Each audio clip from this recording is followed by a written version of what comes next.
Perfect. Now let me handle this, Poirot. As you wish. Not a bad blind, if I do say so myself.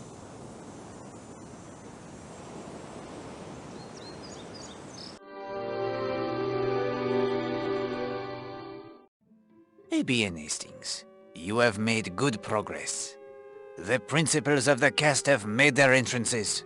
You have explored as much as was possible to me on the morning of August 24th. You have uncovered some of the mysteries that made me uneasy, even then. Did you already know murder was in the wind? It was very clearly indicated, mon cher. Why didn't you stop it? If a person is determined to commit murder, it is not easy to prevent them. I do not blame myself for what happened. It was inevitable. What are my next steps? When you are ready, we will continue our little game. I was able to explore further. Introduce yourself to the residents of Leathercombe Bay. Look for opportunities to assist anyone you can in the village or on the island. They will appreciate your thoughtfulness and will be more likely to help you when you need a favor in return. As before, if you find yourself unable to progress, I will assist with the magic of the Finger of Suspicion. Yes, uncanny, that gadget. I believe you promised me a second clue to unravel its mysteries? Quite right, my friend. The clue is lamp. Power. Lamp. Illuminating.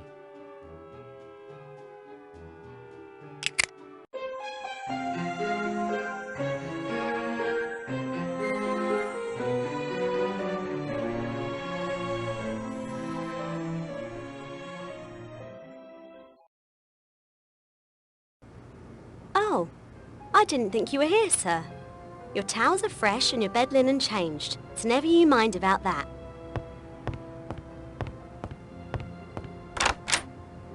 Good grief. That girl certainly got the wind up over something. The boyfriend, Will Jenks, I suspect is the cause.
A Bible, Poirot.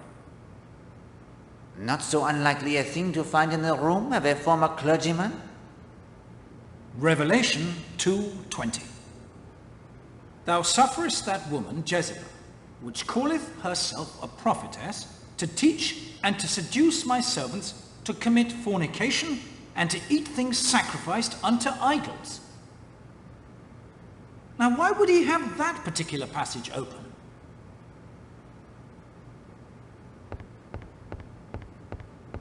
If I remember correctly, this must be Stephen Lane's room.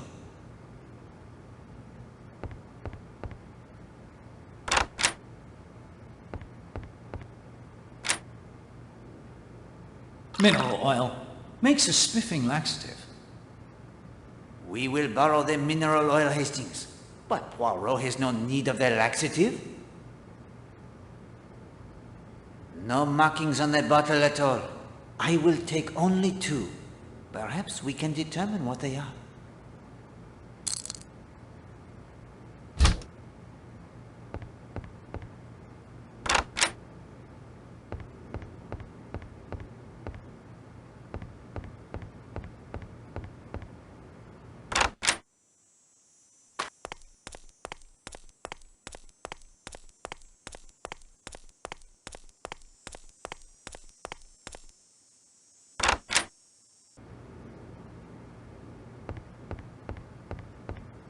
From the looks of these betting receipts, the Major is his bookmaker's best and unluckiest customer.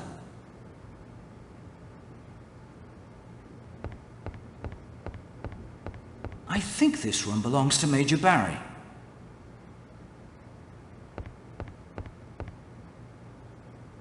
One of those straps on the suitcase might come in handy.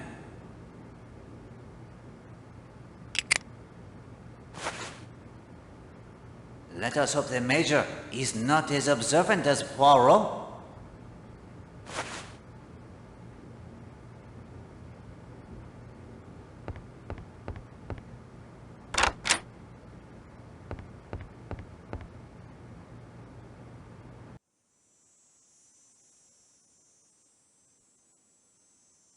Do you observe anything unusual, Madame Castle? Not yet, I'm thankful to say. Mr. Blatt's sailboat put into Leathercombe Bay a short while ago. I suspect he'll make for the Monkshood before heading back out. What do you look for so intently, Madame Castle? U-boats, Mr. Poirot. I have seen them, too. So close to shore? Oh, yes. I suspect there's one out there right now. Watching. Have you told this to Monsieur Blatt? Yes, I did. He laughed at me and said they were not likely to waste a torpedo on his tiny sailboat. He has their point there. What is the Monkshood? The only pub still open between here and Kingsbridge. Albert Batley runs it. Who has the key to the smuggler's end? Colonel Weston took charge of it when they closed up. Colonel Weston? But he is an old friend of mine. He's set up shop in the police station. But is he not the chief constable for the entire district? Yes, but he runs the home guard for this area. He's overseeing the coastal evacuations.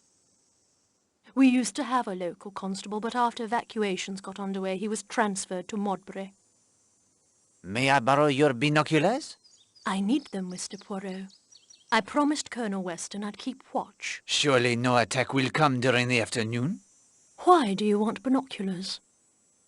To observe the guillemot at the sanctuary of the birds?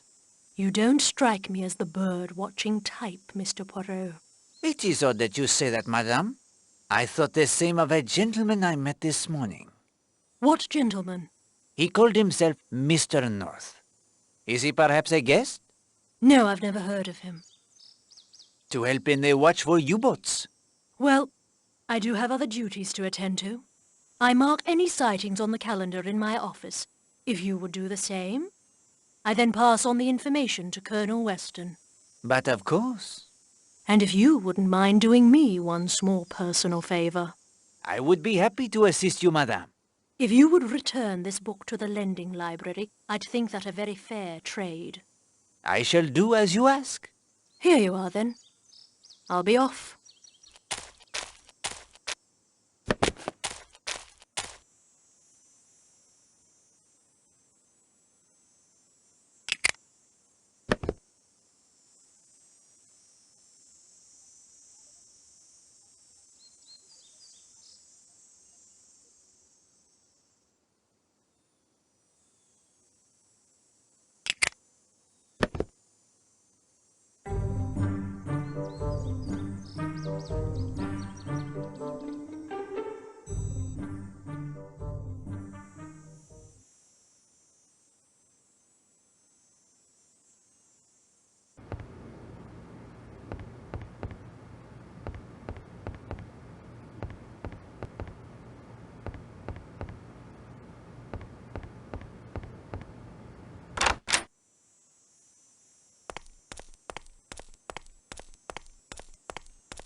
The door is locked, but I can hear the voices from within. Perhaps we should listen a bit closer, Hastings. You had no right to tell that silly little man about the notes. If you can't take them seriously, someone must. I rather thought you might have written them. Me? Why on earth? If you thought I'd been misbehaving again. Do you think I can't see why you dragged us down here for a holiday? Somebody told me about this place. I think it was the Rylands. Look here, Arlena. I know what you're like. That boy is fond of his wife, really. Must you upset the whole blinking show? Kenneth, don't let Patrick upset you so. He's a puppy, nothing more. So you admit that young Redfern is crazy about you? It's really rather stupid of him.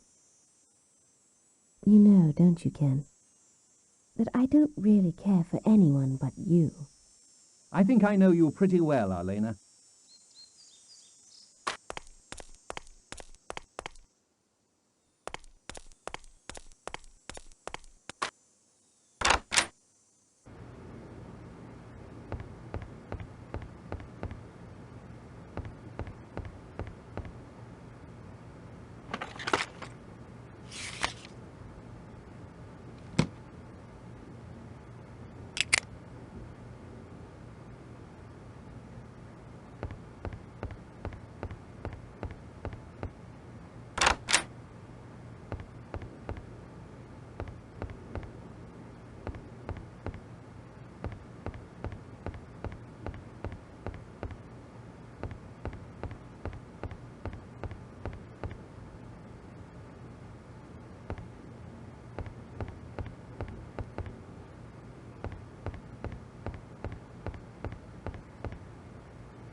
The felt on the bottom appears to be loose.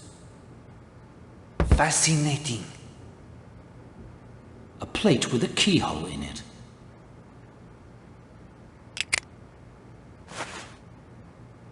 Another key. One could hardly call this bust a bust at all. Wouldn't you say, Poirot? A welcome appearance by the most elusive rarity, the wit of the British. Right. No need for barbs, old man.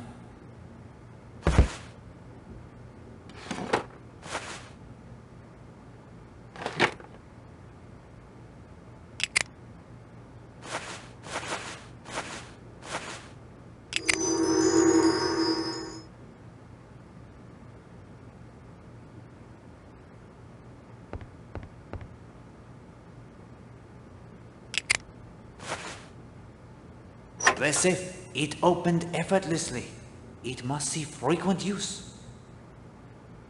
A common enough oil lantern used for signalling. We will leave it for the present, Hastings. These codes aren't standard Morse. I don't like the look of them at all. Good God, Poirot. That's a German two-way radio. I think we'd better have a talk with that castle woman. No, make a note of the codes, but we must not remove anything or mention our discovery, Hastings. I agree something is not right, but let us rest and see what occurs with her.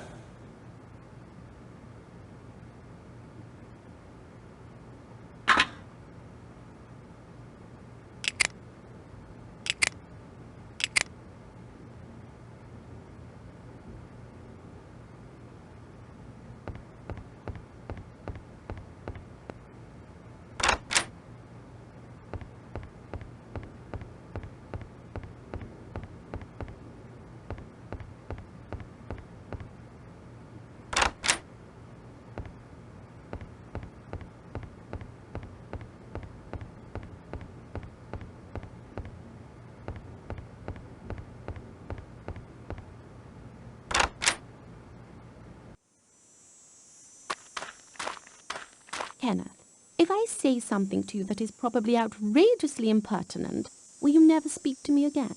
I don't think I'd ever regard anything you say to me as impertinent. Why don't you divorce Arlena? She's pretty notorious. You don't understand, my dear girl. Are you so frightfully fond of her? It's not a question of that. Arlena's not good for Linda, nor for you. Perhaps. But you see, I gave my word.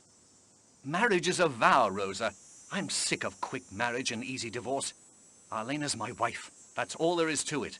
Till death do you part? Yes. Till death do us part. I see.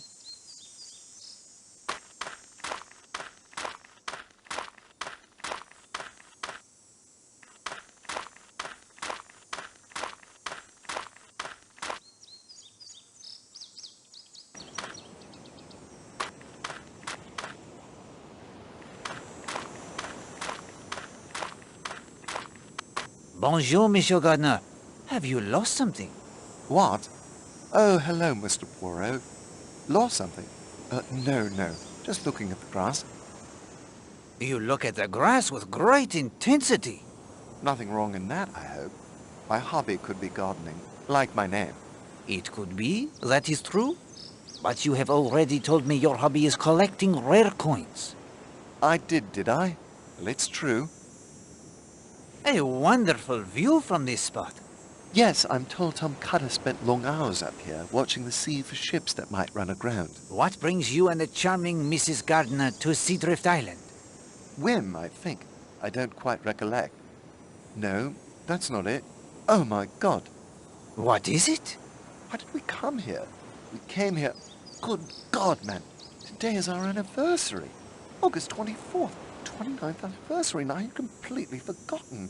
What am I going to do? I try to sneak into time, she'll know. She'll know I forgot.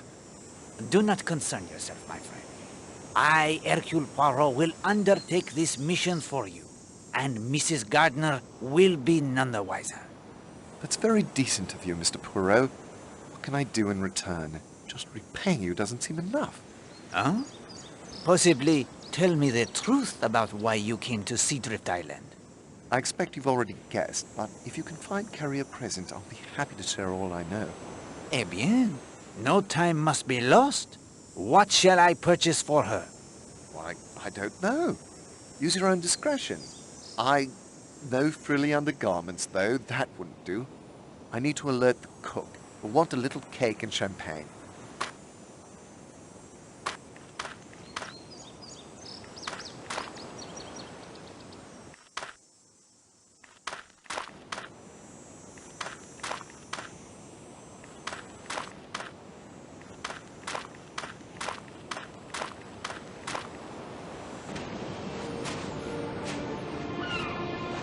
Oh, Mr. Poirot, this is a splendid blind.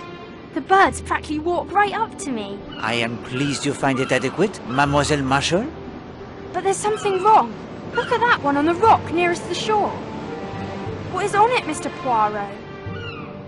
It looks like oil, Poirot. Maybe from a leaky boat engine. It'll kill the bird, I'm afraid.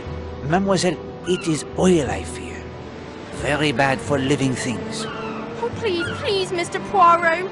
We must try to save it. Hastings, I am out of my depth here. I'm afraid I am too, old man. Maybe there's someone in the village who could help us?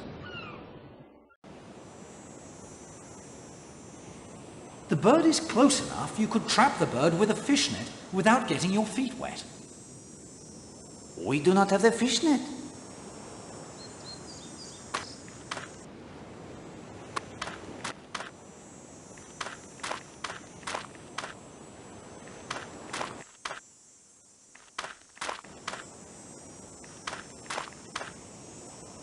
Did you know that woman was going to be here? Look, Christine, I don't know what's come over you. Over me? Oh, Patrick, you insisted so on coming here. You knew Mrs. Marsh was going to be here. You're infatuated with her. For God's sake, Christine, don't make a fool of yourself. We've been so happy. We are happy. But we shan't go on being happy if I can't even speak to another woman without you kicking up a row. You're in love with her. Don't be ridiculous. Come on, let's go back to the hotel. I'm climbing down to Cutter's Cove. You can come if you like. This isn't good. No, my friend. Yet there is nothing we can do. Events will take their course.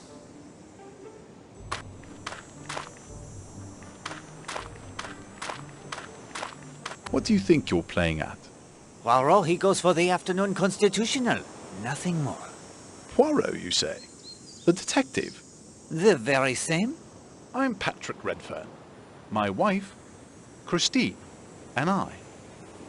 You down here on the case? No. Merely the holiday. Oh, you are on holiday as well? That's right. I'm an estate agent. Always hard on the housing market. So we took a few days off. War is hard on many things. That's true enough. How do you like Seadrift Island? I think it's grand, actually. The weather has been cooperating and the swimming is first rate. I used to spend most of my time as a boy exploring this coast long before there was a hotel here. I observed earlier you enjoy their friendship with Elena Marshall. Oh, she's just an acquaintance Christine and I made up in London. Quite the coincidence, all of you turning up here. Yes, rather. What was it like here when you were a boy? Just the Smugglers End pub, all shut up, here on the island, and Cutter's Cave, of course. Cutter's Cave? It's behind some rocks down in Cutter's Cove there. You haven't explored it? No. The ladder? It is safe? The metal one sounds enough.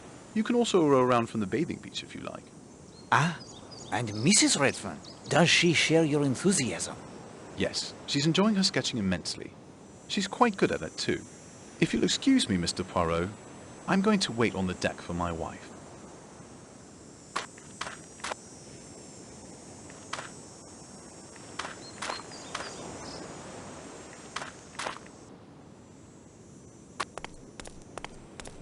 Good afternoon, Madame Gardner.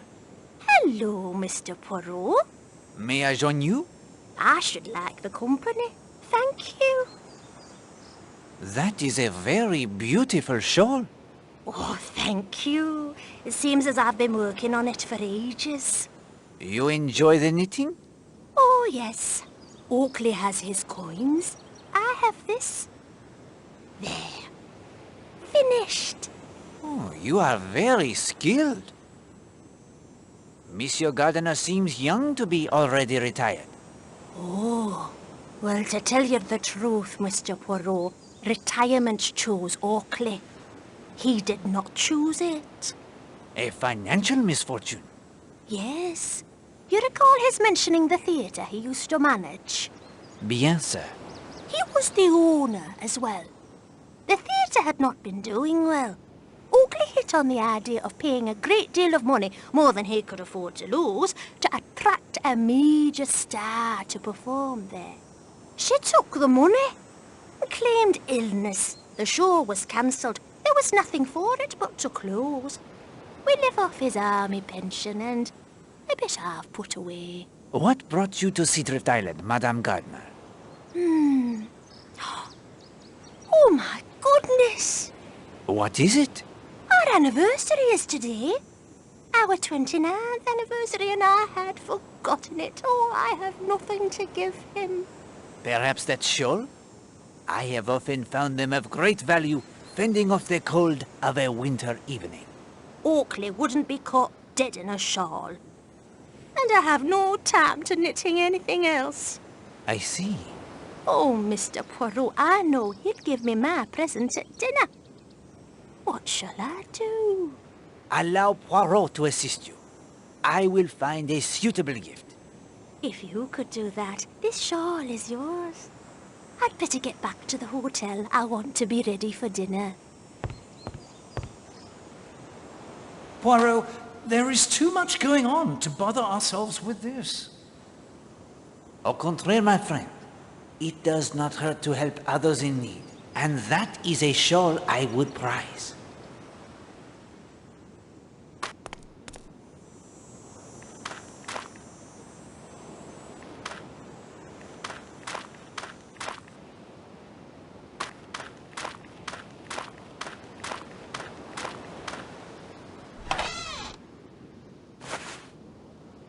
Boat varnish. Poirot, open the lid. If I get any of this boat varnish on my clothes, you will pay the cleaning bills? Alas, it is stuck fast. I cannot open it. I will take the float, Hastings, but do not expect Poirot to paddle around the sea on it.